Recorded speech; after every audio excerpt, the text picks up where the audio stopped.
You would think that storing dates in your database would be a fairly straightforward routine operation. Luckily, on the surface, to you and I, it is. But behind the scenes, Access does a lot of work to make sure that your date-specific records are kept in order. Understanding how Access stores, retrieves, and formats date and time-based data can really help down the road, and there are lots of functions built in that deal specifically with dates and times. First, let's take a look at how Access stores dates. I've got a couple of tables here. This first one here just says dates on it, and if I double-click on it, we can see the data that's inside.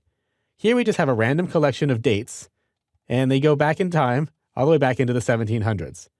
Let's go ahead and close this table. I also have a table here of times. Let's go ahead and double-click on that.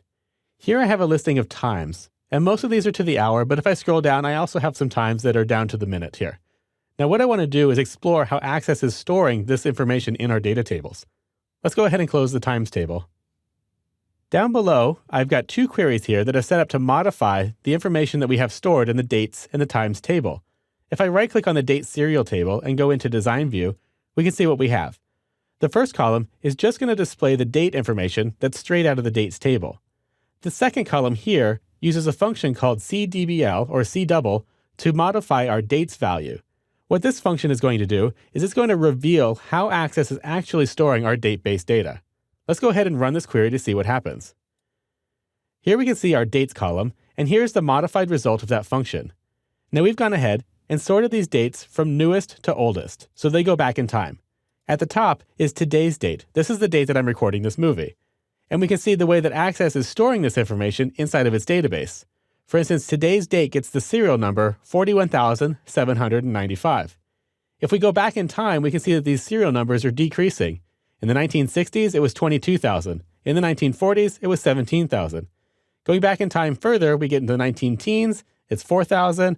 Down to 1901, we're in the hundreds. And if we get down in here to 12/30/1899, we can see that that has a date serial number of 0. Any days after that date get counted up as a single day. So the next day, December 31st, 1899, is serial number 1. The next day, which is New Year's Day, 1900, is serial number 2. And we count up from 12/30/1899 all the way to the present day here. Now, days before 12/30/1899 get negative numbers. So the day before, December 29th, 1899, is -1. And as we get further away from our 0 day, the numbers continue to decrease. This is how Access is storing dates in our database. It's just converting every date into a serial number. This makes it easy to convert dates, or to add or subtract or compare dates. Let's go ahead and take a look at how we deal with time values. Let's go ahead and close this date serial query here. And let's open up the query called time serial. I'll just double-click on it to run it. This query uses the same function to convert these time values into the serial number. Now, if days are represented by whole numbers, then it makes sense that times are represented by fractions. And we can see that the time 12 midnight is represented by 0.000. This is where our day starts. As we move away from midnight, for instance, this row is 12 midnight and 1 second, we can see that the serial number that represents that time is 0.000012.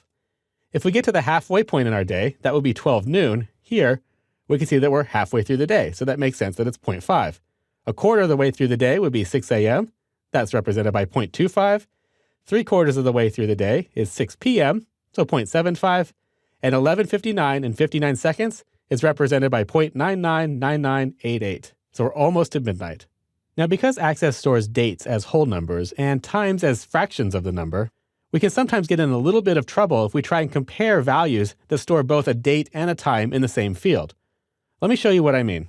When comparing dates together, if you have a field that just stores the date value, then it's pretty straightforward. Let's go ahead and compare these three dates, May 11, May 12, and May 13, to the day of May 12.